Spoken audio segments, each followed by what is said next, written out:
നമ്മുടെ എല്ലാവരും കുട്ടിക്കാലത്ത് നമുക്കറിയാവുന്ന വലിയൊരു സമരമായിരുന്നു അണ്ണാ ഹസാരെ ഡൽഹിയിൽ ഉണ്ടായിരുന്ന വലിയൊരു സമരം. സോ അന്ന് സംഭവിച്ചതെന്ന് വെച്ച് കഴിഞ്ഞാൽ കോൺഗ്രസിൻ്റെ കറപ്റ്റഡായ 2G സ്പെക്ട്രം അഴിമതി എല്ലാം നമുക്കറിയാവുന്ന സമയത്ത് അതിനെതിരെ ഒരു പുതിയൊരു ഗവൺമെൻറ് ഫോം ചെയ്യണമെന്ന് ഒരു ദേശീയ വികാരം ഉണ്ടായിരുന്നു. അതിനാളി കത്തിച്ച വലിയൊരു ഒരു ഘടകം എന്ന് വെച്ച് കഴിഞ്ഞാൽ അണ്ണാ ഹസാരയുടെ അന്ന് നടത്തിയ സമരമാണ്. അതിൻ്റെ ഫ്രണ്ടിൽ നിന്ന് നയിച്ചാണ് ഈ അരവിന്ദ് കെജ്രിവാൾ. പുള്ളിക്കാരൻ UPSC സിവിൽ സർവീസ് ആയിരുന്നു, ഇന്ത്യൻ റവന്യൂ സർവീസിലുള്ള വ്യക്തിയായിരുന്നു പുള്ളിക്കാരൻ. സോ അതുകൊണ്ട് തന്നെ എല്ലാവരും ഭയങ്കര ഒരു IIT പഠിച്ച് പാസ് ഔട്ടായ വ്യക്തിയാണ്. അപ്പോൾ എല്ലാവർക്കും ഭയങ്കര പ്രതീക്ഷ ഉണ്ടായിരുന്നു, IIT അങ്ങനെ ഒരു എഡ്യൂക്കേറ്റഡ് ആയ വ്യക്തിയാണ് വരുന്നതെന്ന് പറഞ്ഞിട്ട്.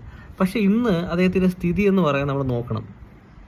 ED അറസ്റ്റ് ചെയ്തിരിക്കുകയാണ്. അദ്ദേഹത്തിൻ്റെ പഴയ പല പോസ്റ്റുകളും കണ്ടു കഴിഞ്ഞാൽ നമ്മൾ ഞെട്ടിപ്പോവും.